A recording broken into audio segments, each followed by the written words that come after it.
Good afternoon, friends. I'm Dr. Ajay Shah, bringing you this another great afternoon live on the weekend. So hope you're enjoying with us. This weekend has been a busy weekend for our page. This is our fifth live actually for this weekend. So thanks for hanging in there. Thanks for learning together. And thanks to all of our guests for this weekend for contributing to a great teaching experience. Let me give you a quick page update. We have more than 100,000 followers from all over the world, about 20,000 from US, 10,000 from India, and we are growing every day. We are also on YouTube. We are also on Instagram. My wife is now doing this live cooking demonstration, so please stay tuned for that.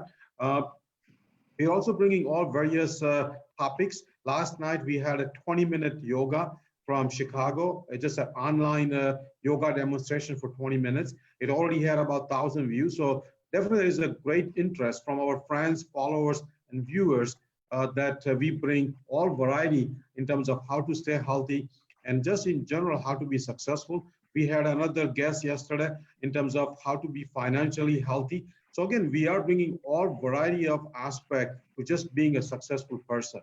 So that brings to our today's guest.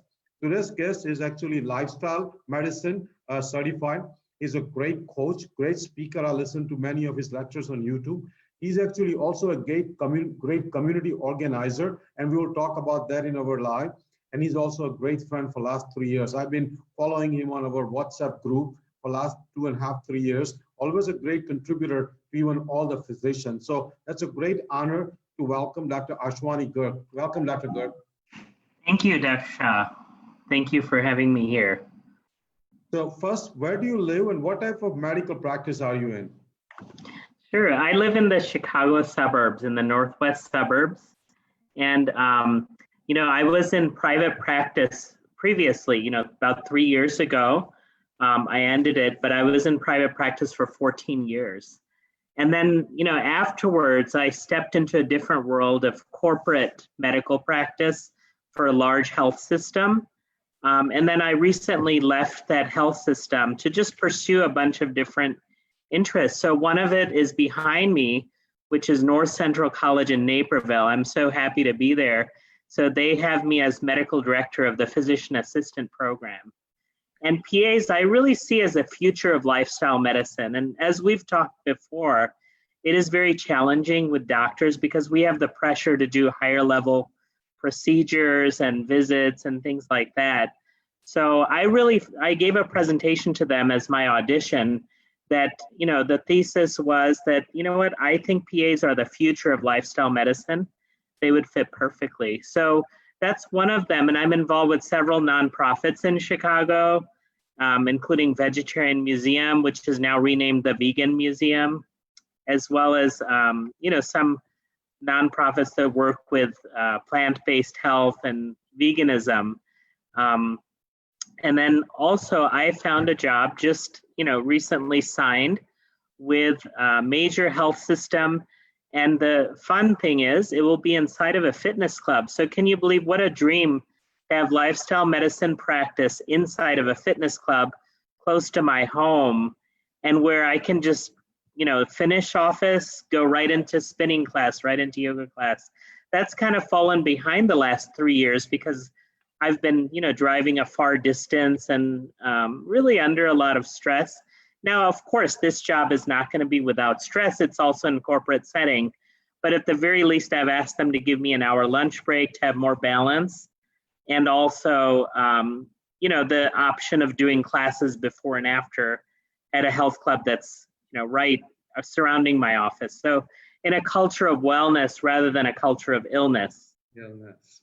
So, I think this is absolutely impressive and amazing because knowing you are a great teacher, so you found your place. And I think in a way you are kind of a visionary because when it comes down to lifestyle medicine practice, I agree with you. I think there are not enough doctors to give up that acute care and take part into lifestyle medicine.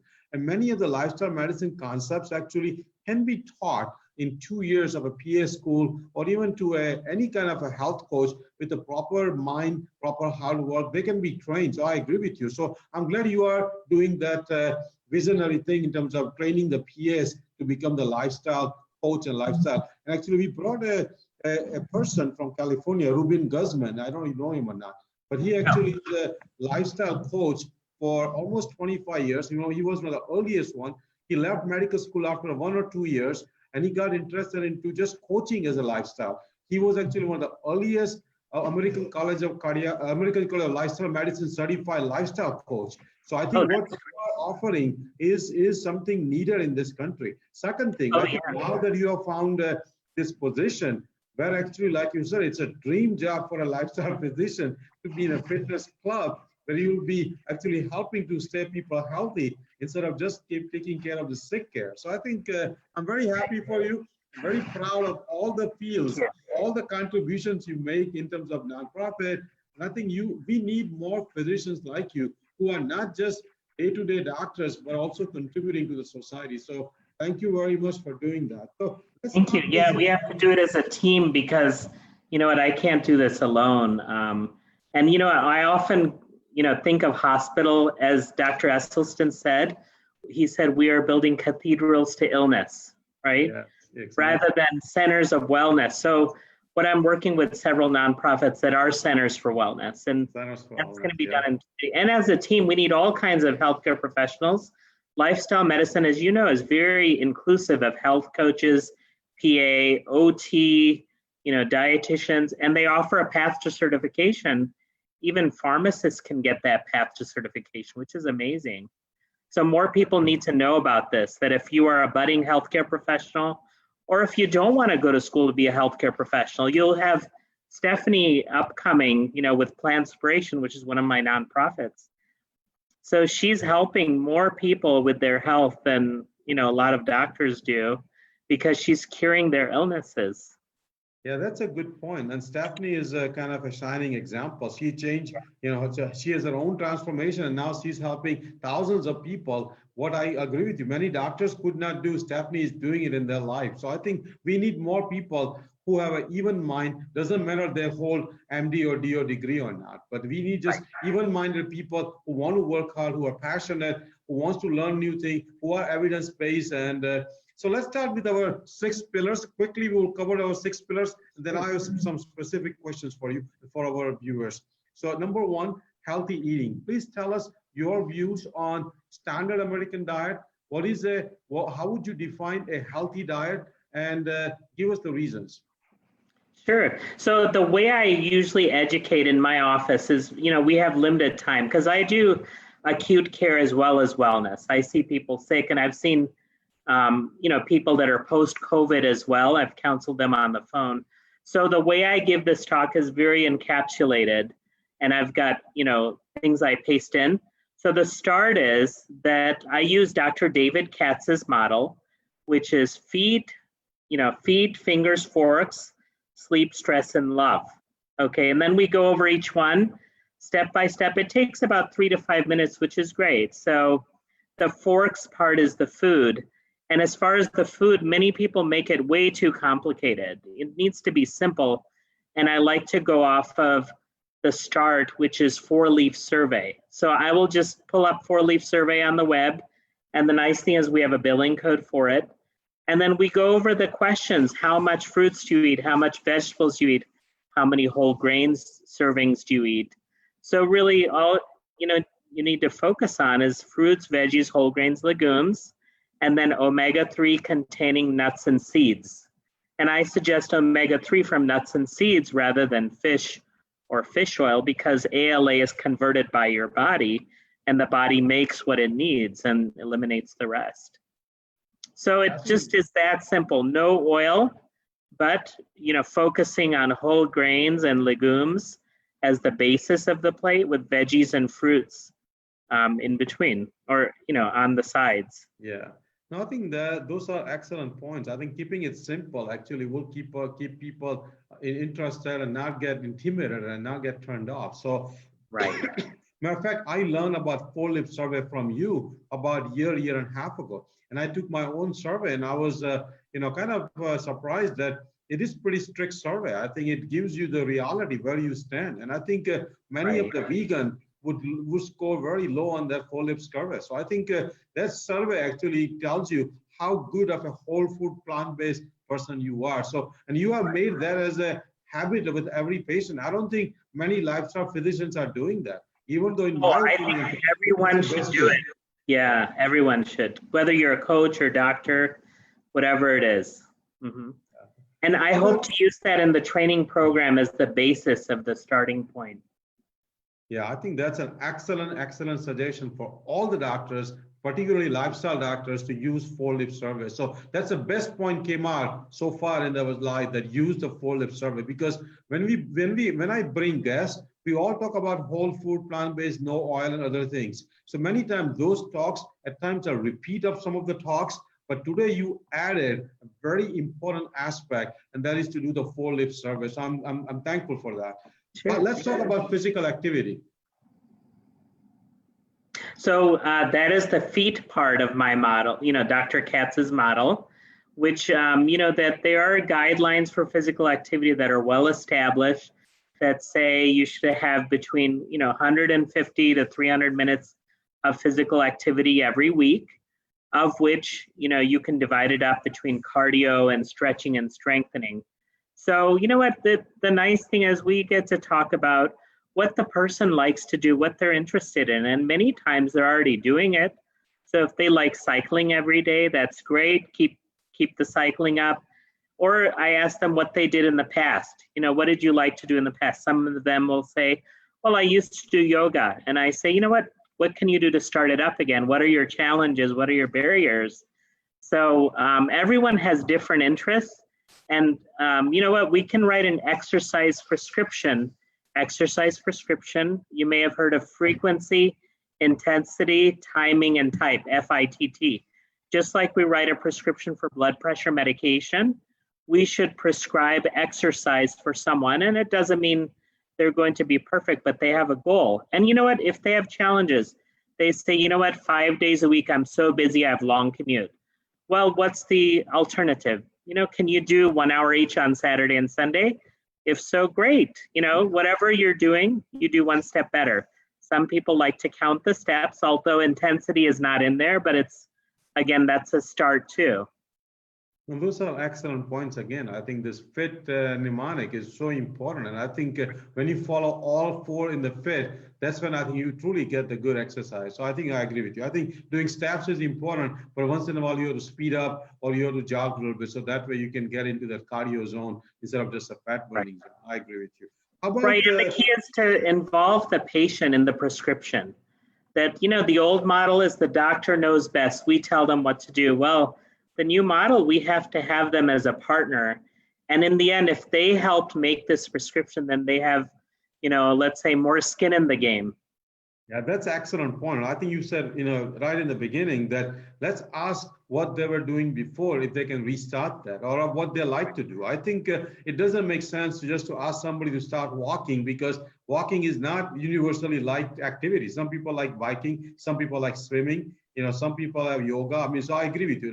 Let's find out what the patient or person likes and what the person has done in the past, because he or she may be familiar with how to start again. So those are excellent points. How about the sleep? Yeah, so sleep health is very important. So one thing you may know as cardiologists is how common sleep apnea is. So, there is a lot of sleep disorders like insomnia.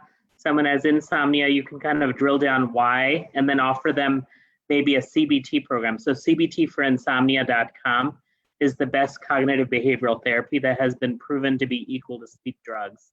So, and then as far as sleep apnea, it is so common, we can screen out for that using questionnaires such as Epworth Sleep Questionnaire.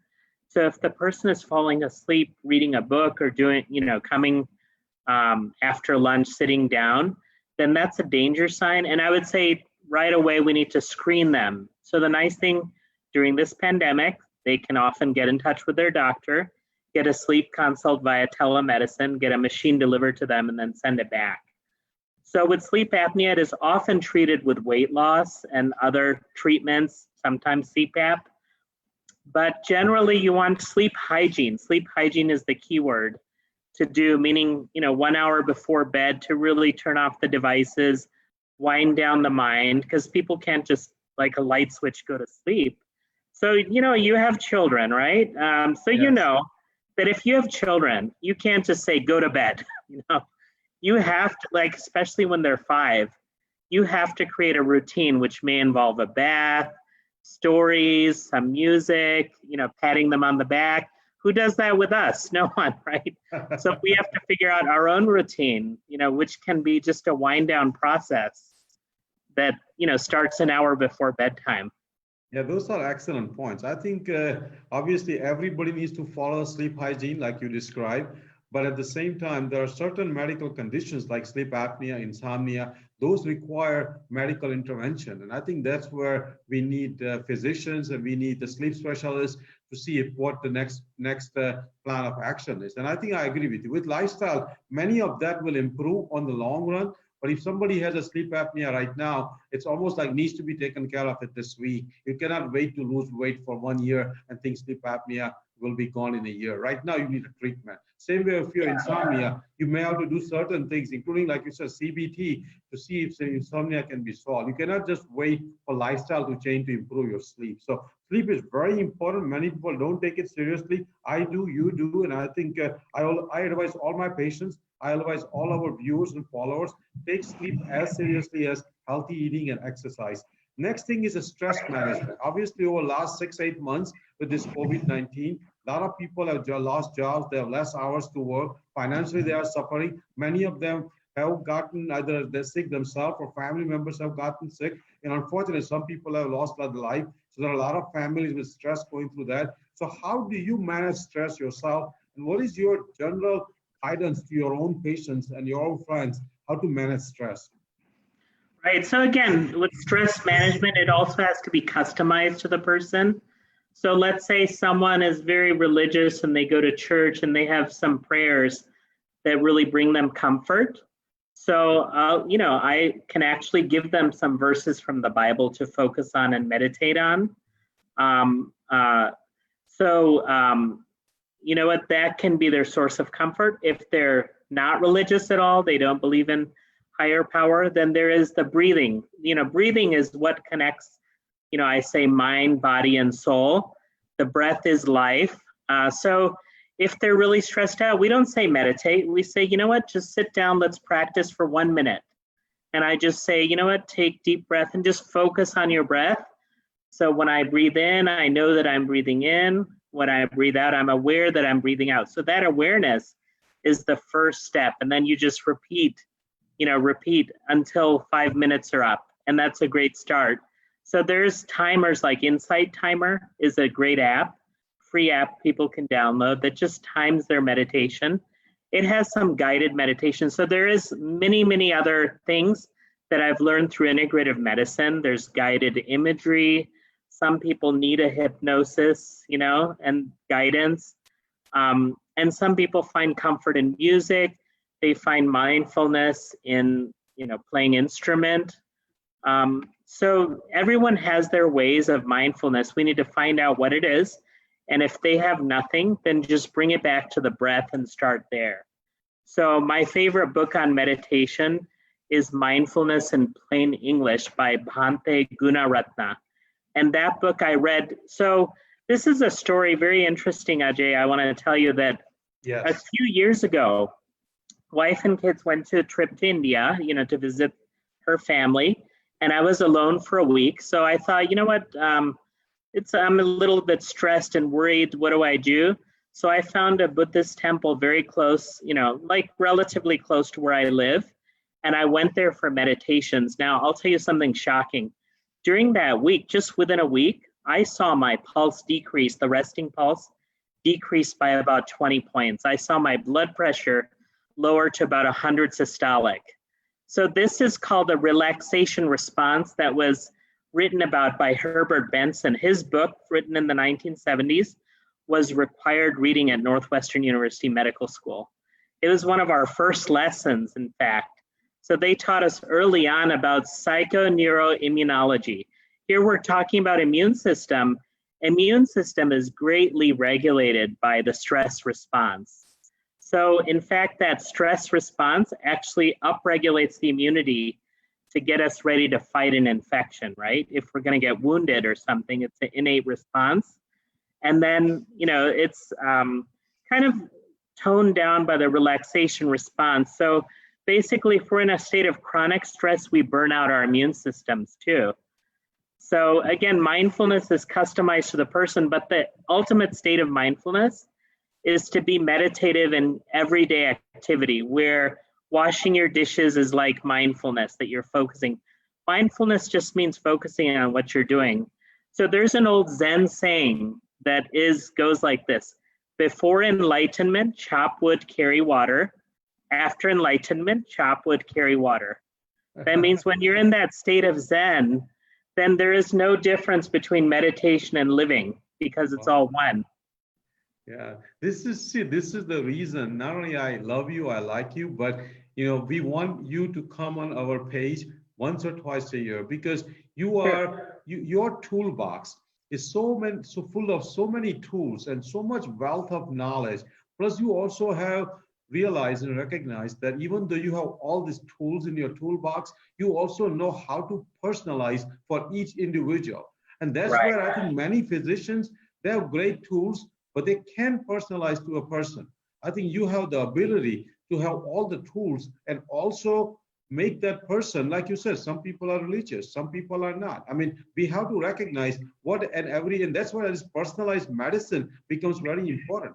And I think in lifestyle medicine, the role of personalized medicine will be even larger, because if anybody's cholesterol is high, in traditional medicine, give them Lipitor. Everybody gets Lipitor. But in a personalized medicine, maybe some people need to go for a walk. Some people need to lose weight. Some people need to eat healthy. Some people need to stop going to restaurants. So everybody has a different reason and different method to employ. And that's what I think we need, people like you who just not only have toolbox, but also can personalize each and every tool.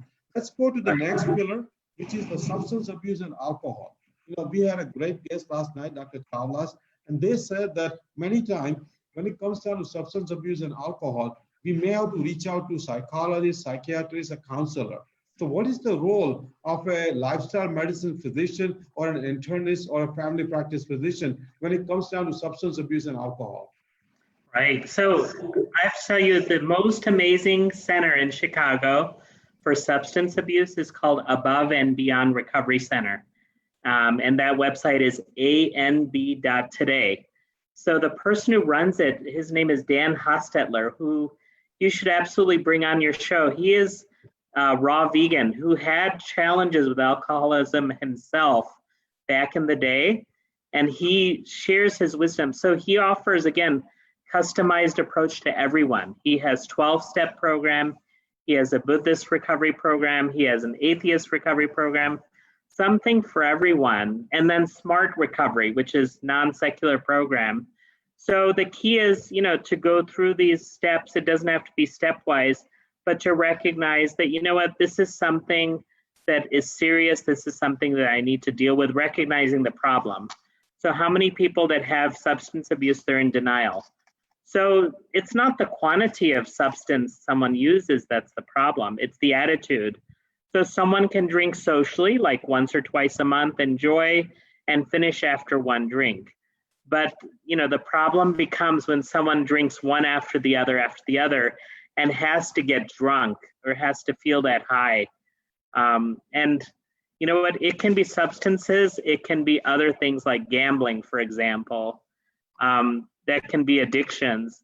So with substance abuse, I think it ties in with every pillar that's on your screen, in fact, because when you recognize things that are bigger than yourself, when you focus on the environment, when you focus on something outside yourself, I think that's the solution to substance abuse. So for some people, it can be God. For some people, it can be the earth or animals. So a lot of people have found healing, I've seen, through the vegan approach. And also that opens up, for many people, it opens up higher channels in the mind. I can tell you, when I went plant-based, a few years later, I started the meditation process. Whereas you may have heard of vegetarians going the other route, right? Starting with mindfulness. But I can tell you, as far as mental health, going to the ACLM, American College of Lifestyle Medicine meeting, what I discovered, and in these poster presentations in the hall, many of them studied two scores, PHQ-9 and the HAM-D, Hamilton Depression Score. And many of them showed dramatic improvements in those scores of well-being when nutrition floods the brain with good substances and good chemicals and just opens up those higher channels of wisdom, let's say, and restraint and mindfulness.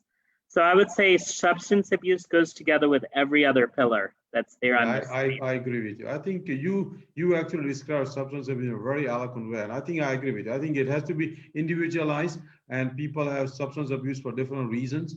And I think if you improve one pillar, like if people go for exercise, people go for jogging or running, they may get that dopamine surge, they may get endorphins, and that may substitute an alcohol. And I think when it comes down to substituting any smoking or alcohol, we have to replace it with something. Otherwise, like I was telling somebody last night, Din Ornish clearly says that whenever a person comes who is a smoker, the smoker would say, I have these 20 friends in my pack. If you take those 20 friends away, who am I going to have as a friend? So I think many of these people are actually hooked to these substances as if they are their class, their friend. And we cannot take it away. We have to replace it. We cannot delete it. Deleting will be very, very hard. So that brings the last pillar. Last pillar is the relationship. I always have felt that that's probably as important as other pillars, because when we have a spouse who's very supportive of eating healthy, we have kids who want to go out and play with us. We have community where there are parks and there are things to do and swim and other things. That's what I think relationship and community involvement comes in. So what are your views on relationship in healthy lifestyle? Right. So basically to look for toxicity in the relationships, whether it's with children or spouse or others. So you know what, this is a really challenging time in our American history, that there's a lot of vitriol and hatred and anger towards each other. So it has to be, David Katz calls the last pillar love, and love can be your spouse, romantic love, love for your children, but also love for humanity. That, there's a saying I like, we can disagree without being disagreeable. That means, I've learned so much more from people that are on the opposite side than people that are like-minded. So thinking of even, the most annoying person as a teacher, what lesson can I learn from them? And as far as children goes, I see a lot of toxic parenting going on with this timeout and all this other, garbage that goes on. So I found an amazing resource in Dr. Vanessa Lapointe, who has a book on raising children. It's called Discipline Without Damage. So I found it's just an amazing way to parent. So many times we have kind of been drilled into this punitive attitude towards children, right? That, oh, you're being a bad boy, we have to punish you, put you in the room, right? But many times they need that emotional regulation, they need training, they're confused. So the better way to deal with that is open up a dialogue. And same goes for spouse. The best advice for spouse I can see is Thich Nhat Hanh. It is an amazing interview with Oprah Winfrey that he's done. So he's a Zen Buddhist practitioner, and he and Oprah talk about, how you deal with conflict, and the key is that love is not about, oh, I love you, I want you to make me happy. But love is really about selflessness, that I love you, how can I make you happy? That idea of service to your spouse, to your children, to others. And that change in attitude is, I think, the key to better relationships in life. Yeah, that's a beautiful way to describe. I agree with you. And I think a relationship is always going to be a give and take. And I think obviously when I keep giving, one day I will receive. And I think if I keep giving unconditionally, I think I'll get the most joy, because I'm not putting any conditions or any rewards coming back to me, like a selfless karma. So I think that brings to our set of questions, which are kind of specific questions to you, because I've seen you in action, teaching and explaining. I saw your lecture on microbiome. So please tell us, what are the advances into microbiome and fiber, and how an individual can improve his or her microbiome? Sure, yeah, and I have got one of my slides up right now. I do share my slides on slideshare.net if you just search my name. You want to show the slide? So what is it? Do you want to show the slide? Oh, you know what? Let me figure this out here. Let's see. So I'll click share screen, and then here we go. There it is. Okay. So this is the main slide that kind of summarizes the talk. So on the bottom right, you'll see the intestinal mucosa, which is the barrier, one layer thick, that has tight junctions.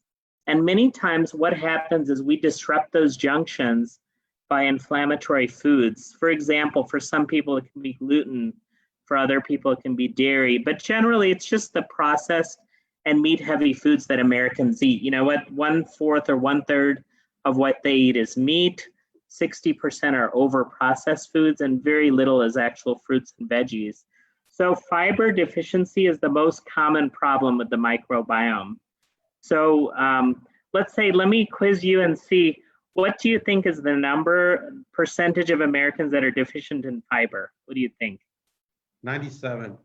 Yes, exactly. You've been trained well. So 97% of Americans deficient in fiber. Everyone thinks it's protein. In fact, only 3% are deficient in protein. And those people that are deficient, either they're eating a very sugary processed diet, or they're just not eating enough calories. So leaky gut is often the problem. And what happens is these what's called bacterial endotoxins make their way in, and they create chronic inflammation.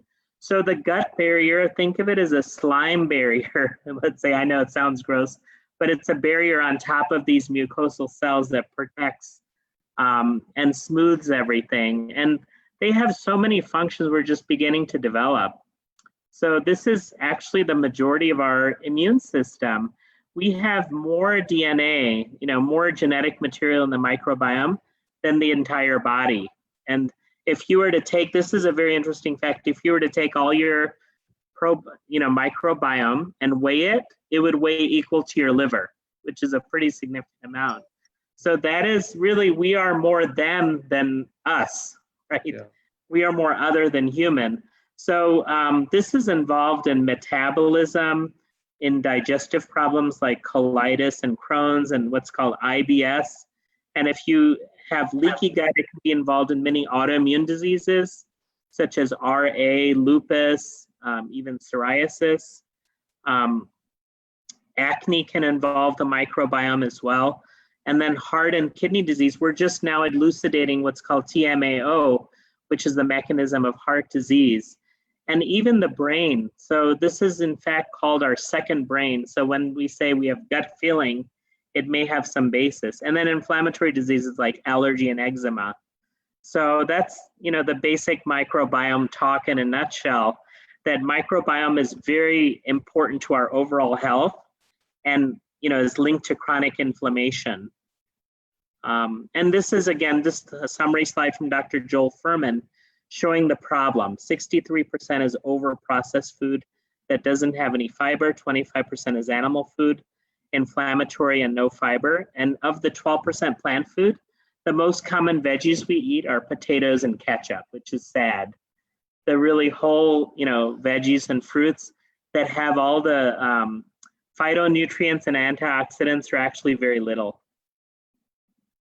No, I think that's an excellent point you made. I think I highly, highly recommend people to read more about fiber and microbiome, because we have realized, like you said, fiber is a nutrient which is going to make you live long, will prevent many chronic disease.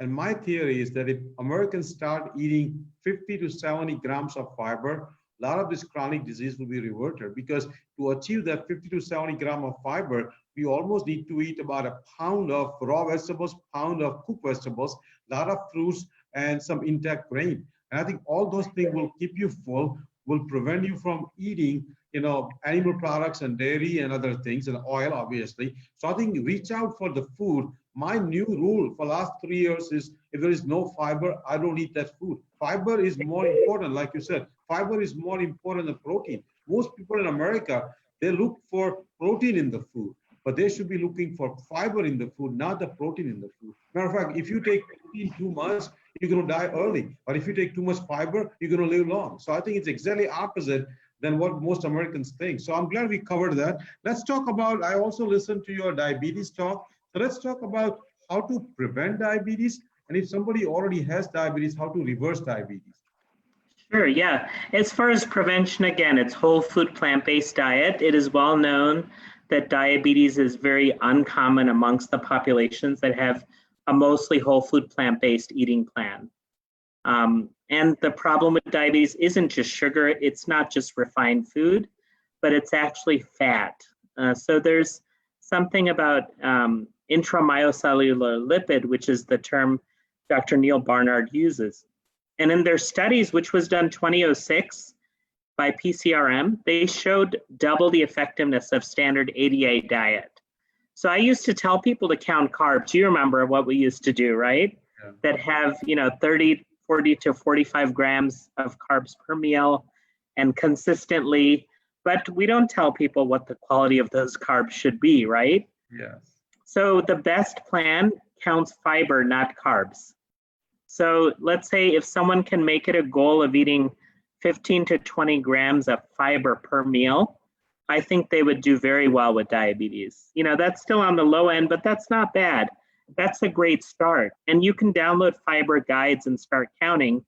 But again, it goes back to 4-leaf survey. If someone's doing high score on 4-leaf, that means they have a lot of fibrous whole foods.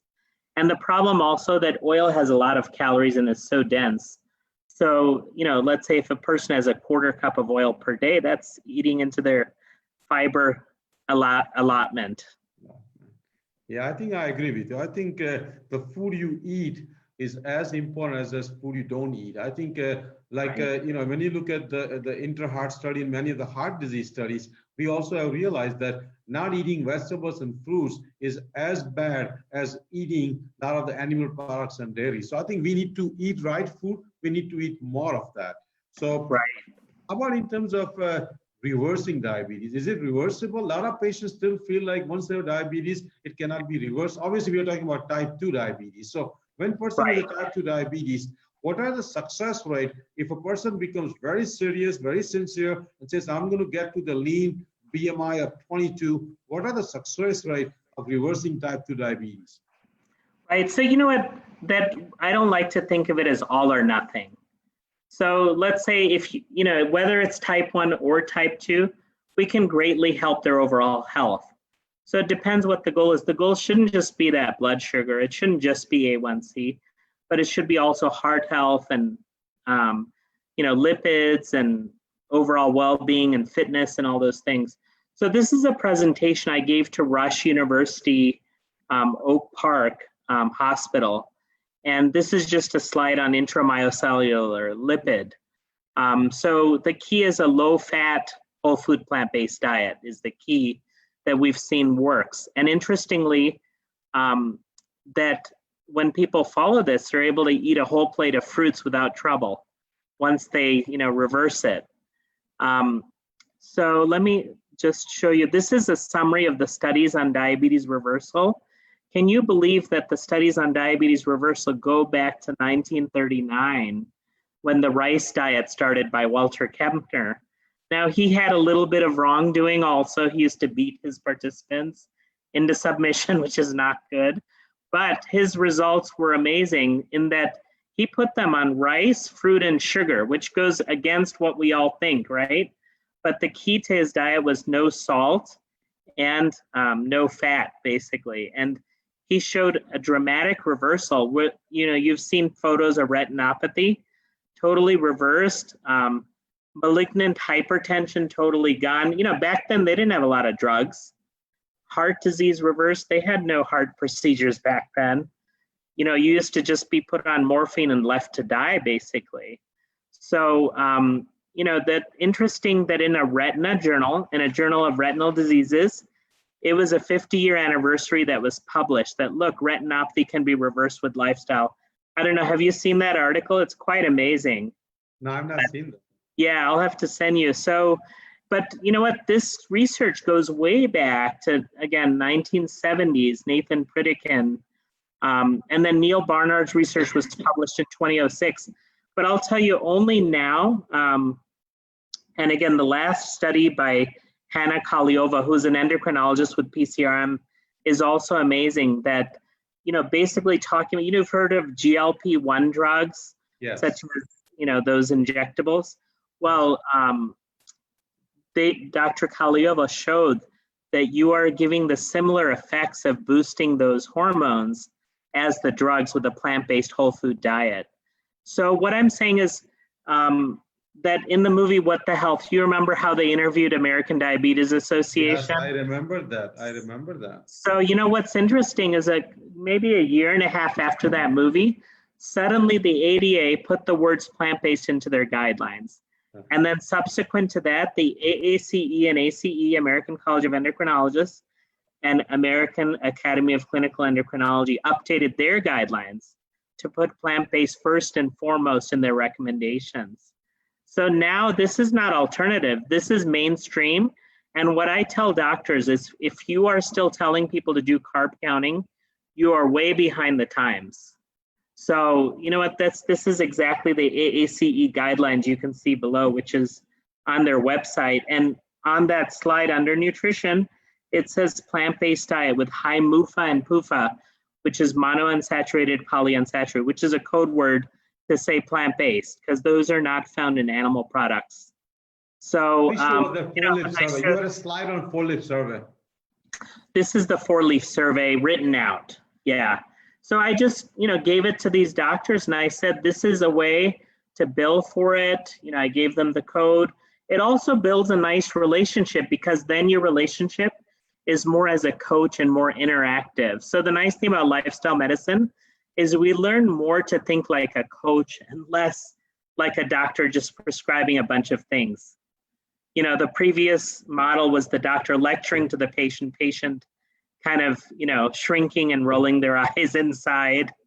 But we need to change that and have a dialogue. And the nice thing is it is now available in 8 languages, which is amazing. Yeah, so I told them, pause the lecture. The best thing I think came out of this talk today. 4-leaf survey should be done on every patient. That's the best thing came out of this talk. Right. If there's any doctors watching, just know we have codes for billing. Your RVU is about half of an RVU, which again, if you're primary care, every dollar matters to the company you work for or yourself. And it is possible. It's not always paid for by every insurance, but even if half the insurances pay, it's worth doing. That's great. Let's talk about, because a lot of our viewers, a lot more common than type 2 diabetes is high blood pressure. Almost 50% of Americans have high blood pressure. After 65, almost 70, 65, 70%. And a lot of patients come and ask that, can I reverse or can I get off my blood pressure medicine if I change my lifestyle? So please tell us more about it and how effective lifestyle changes to reverse the need of the high blood pressure medicine. So I will tell you every single of the 6 pillars is involved in blood pressure, and we have research to show. So relaxation response by Herbert Benson, his research showed that you can actually lower the blood pressure within a short time with transcendental meditation, TM is what he studied. But I would say mindfulness in general can lower because it lowers your stress hormones. Then nutrition, DASH diet showed we can lower blood pressure by nutrition, by plant-based diet. Sleep health, how many people you have with sleep apnea, as soon as they treat it, their blood pressure gets normalized. Substance abuse, tobacco, we know nicotine raises, coffee raises. So I had one patient that was highly addicted to coffee, so much so we're talking about 20 to 25 cups of coffee, where he actually got an arrhythmia. And he was going to undergo ablation, but then he got off the coffee and it went away. So coffee, alcohol, and tobacco are the 3 problems with blood pressure. And I think it's so important to give up coffee if someone has hypertension. And many times people underestimate how much they really have and how strong it is. But there is a website, Caffeine Informer, that can list how much caffeine is in different coffees. And then again, relationships, all of the pillars, every single one is so important with high blood pressure. High blood pressure is a product of mind, body, biochemistry, everything, so it's not so simple, but that's why it's so important to teach the full pillars of lifestyle medicine. all the I think that's dimensions. an excellent point. I think I've seen personally in my own patients, and even at a personal level for myself, blood pressure control can be done. It may not happen overnight, but can be done in 3 to 6 months. And actually, Dr. Furman clearly says that if you have a high blood pressure, that means you are not doing the 6 pillars, you're not eating healthy. Because he clearly says that if we follow Furman's diet from his Eat to Live book, your blood pressure will be gone in 1 to 3 months. He says it will be gone because when you eat whole food, plant-based, no oil and no salt, you sleep well, you exercise well, you meditate, you become mindful, your blood pressure typically will be completely normal without medication. So I think obviously it has to be done under medical supervision. They have to monitor their blood pressure with a home monitoring device, and they have to be very disciplined about it. They have to be very tracking it. They cannot just say, I changed my diet, so I want to stop the medicine. They still have to have proper follow-up with their physicians. So that brings my next question, which is also another hard question. A lot of patients, even as a cardiologist, come back and ask me that I don't want to take this statin. I don't want to take this newer injectable drugs. What are my options if I want to change lifestyle? So please tell us how much of a cholesterol or LDL, the bad cholesterol, can be lower just with the lifestyle changes, including the portfolio diet and other things. Oh, sure, absolutely. I'm glad you mentioned portfolio because that study, I was shocked. So interestingly, these, let's say, lower level statins were proven to be equivalent to portfolio. And I wonder how many patients, when told by their doctor that you need to go on a statin, have been told about portfolio. You know, every single one should, right? Yes. Because that's such an amazing study. Portfolio just means that you're really going a little bit deeper and prescribing certain foods that lower, like maybe, you know, omega-3 containing flax and walnuts, you know, that lower, and maybe certain amount, I can't remember the exact method, but it's basically based on Mediterranean principles.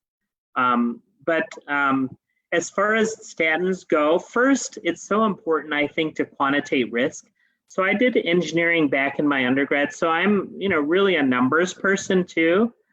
So there's a couple of, and evidence-based, you know, we got drilled that in medical school. So there's a website called the NNT. Have you heard of the NNT? NNT means number needed to treat. Yes, yes. So the NNT reviews various ideas. So for example, they have one called Statins for Patients Without Prior Heart Disease. And overall, it has red light, green light, yellow light, right? And interestingly, it says not recommended. Not recommended because the risk of statins giving diabetes, the risk of statins causing muscle ache, you know, here's someone's trying to exercise. Meanwhile, their legs hurt, so they stop exercising. I had that happen to one of my patients. So, you know, as far as the statin goes, it really depends. So the one thing people agree on is statins are indicated as anti-inflammatory for heart disease, someone with established heart disease, and for diabetes. Now, on the other hand, we just don't know. We don't have research in whole food plant-based people following the 6 pillars, how much benefit statins have. Just know the studies are all based on people that don't change their diet much, or they're on, let's say, Mediterranean diet, and they're having high amounts of fatty foods, right?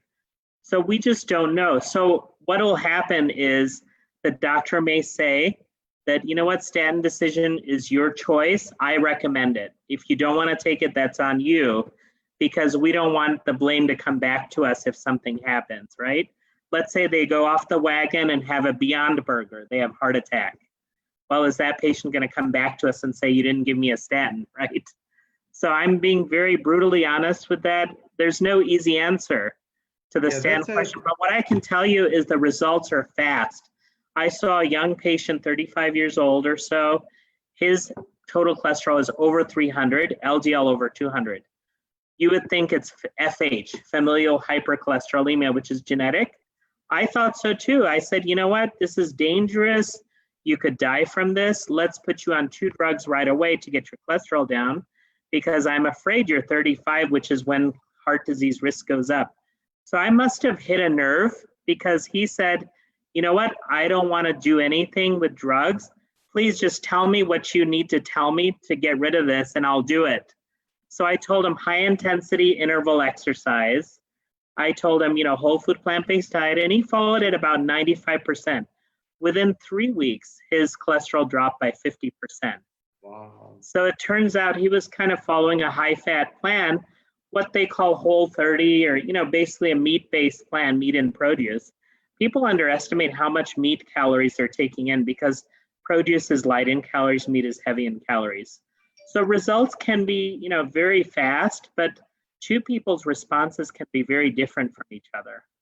Yeah, I agree. I think I agree with you. I think it has to be done in combination with protecting yourself to make sure a patient doesn't come back and say that my cholesterol did not come down from what you asked for. So I think I agree. I think it has to be done with the medical legal aspect, and also it has to be done with getting the patient into the confidence that what we are prescribing long term has a benefit. And I think, like you said, for primary prevention, we don't need to reach out for medications right away. We can give patient a month or two to see how compliant the patient will be. And portfolio diet, like I discuss more and more portfolio diet with my patients now than ever before, but I did not do that before I got certified in lifestyle medicine. So there is a definitely benefit for every physician, in my opinion, particularly if you are in, like cardiology, internal medicine, family practice, pediatrics, all those things, we should endocrinology, we should all have a background into lifestyle medicine. And many of our group, in our Islam group, many of them are lifestyle medicine, but like endocrinology, cardiology. So I think to me, lifestyle medicine will be the foundation for many clinical specialties in the future. Right. I'll tell you what, lifestyle medicine should be the foundation in medical education right up front. So that's why, I tried with some of the medical schools, but they displayed a little bit of resistance to it because there's already so much in the curriculum. But the best part is I found a great partner in our, program director, Mary Grohl, that she was open to this from the very start. And, we're going to try to have the faculty put in a little tidbit about lifestyle under every subject. That's so I nice. really hope to have that happen. Yeah, I'm so proud of you. I think you are a visionary. You are pushing the envelope to the next level. So let's talk about a little bit of your personal activities. You are very involved in this PCRM, which is the Physician Community for Responsible Medicine. And it's a very big organization. I have very high respect for them. Dr. Nell Barnard obviously leads it for the last 15, 20 years. So please tell us what the organization is and what activities you are doing in Chicago. Oh, yeah. So actually, I believe it's over 30 years he's been involved in this. And his story is so interesting, how he started, with the dog labs in medical school. So his original goal was getting rid of the animal experimentation in medical school. And then it expanded to health. It expanded to advocacy, political advocacy. And what I can tell you is back in the 90s, he was kind of derided in the American Medical Association. But more recently, he is respected so much that his resolutions have been passed, including resolution to the USDA on, making milk as an optional, making meat as optional. It's in there. It's in Appendix 5, but we want it a little more prominent. So, through his work, so the great thing is PCRM has had many generous donors, including many of us in ISLM, that help them with funding to develop research projects. They hired Dr. Kaliova. They have Dr. Zishan Ali, who has traveled throughout India and even recruited, Bollywood actors to help him in the advocacy. He's gone to medical schools in India. So PCRM really has started to have an international reach and involved in health and educational. They have an app that I'm going to ask my students to download onto their phones called Nutrition Guide. They do continuing medical education. So they're involved in so many activities. And Dr. Barnard is so selfless. I was shocked to learn once that he does not take an income from his books or from PCRM. Wow, that just blew me away. That it's all selfless, and he's literally a rock star in that he's in a band too, which is great. So I have such deep respect for what he does with PCRM that I just want to be a part of that and help them however I can. So we did meat protest. We went to Chicago stockyards, which you may know from Upton Sinclair's book, The Jungle, right? I remember being very swayed by that book when I read it, and I believe it was middle school or high school. But we actually had all the channels cover, ABC, NBC, even Telemundo, and I gave a little talk in Spanish.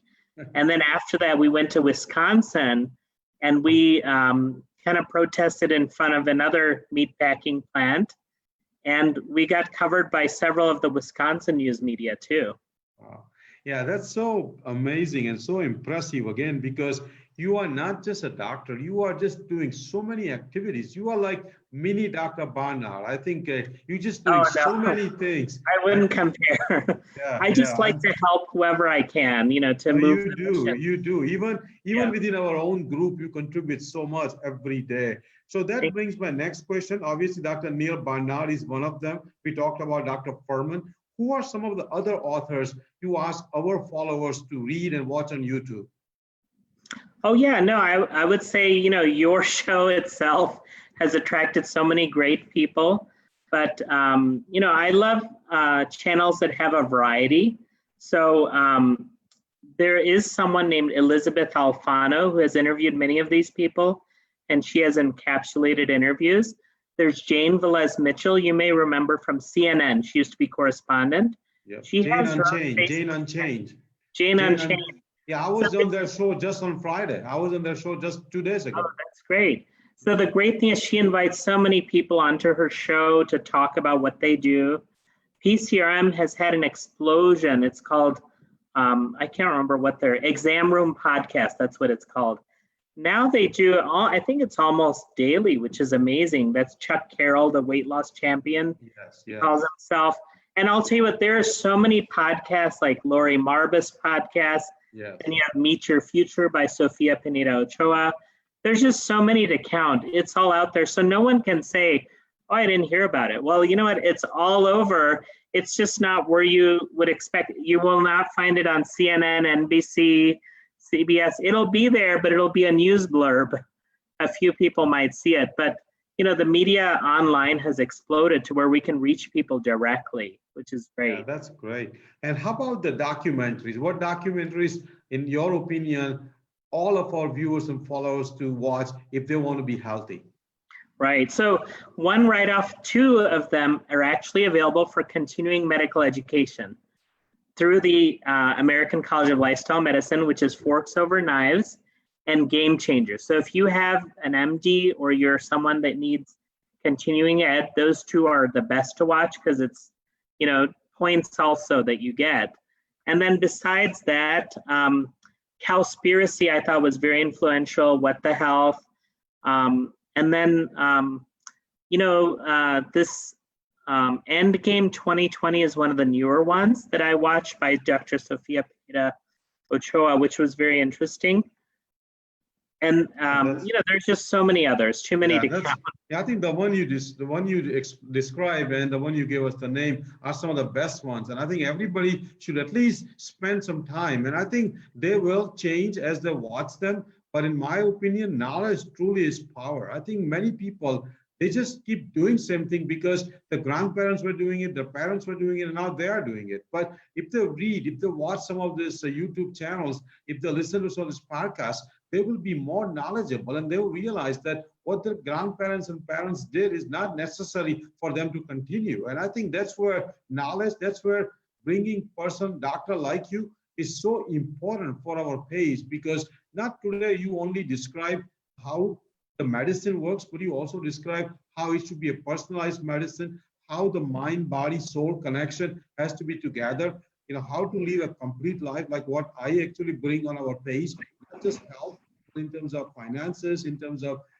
health economics, leadership, happiness. All those things makes us a complete successful human being, and that's where I think we need more people like you to come on our show. I'm definitely bringing you twice a year.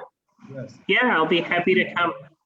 You were actually kind enough and gracious enough to come on some of our diabetes Zoom. I remember that. And you always contribute. You always have a complex thing to turn into a simple explanation. And that's where I think we need, lifestyle doctors to listen to you, how to turn a lot of these complex subjects into a personalized, simple language. So I think that's where we admire you. And I admire you in our Islam group so much more than anybody else. So thank you very much. I'm going to conclude here. I think we had a great talk today. This will be on YouTube for everybody to watch when they have time. But have a great evening and wish you the best with everything you need and everything you do. Thank you so much, Dr. Thank you. Thank you. Thank you.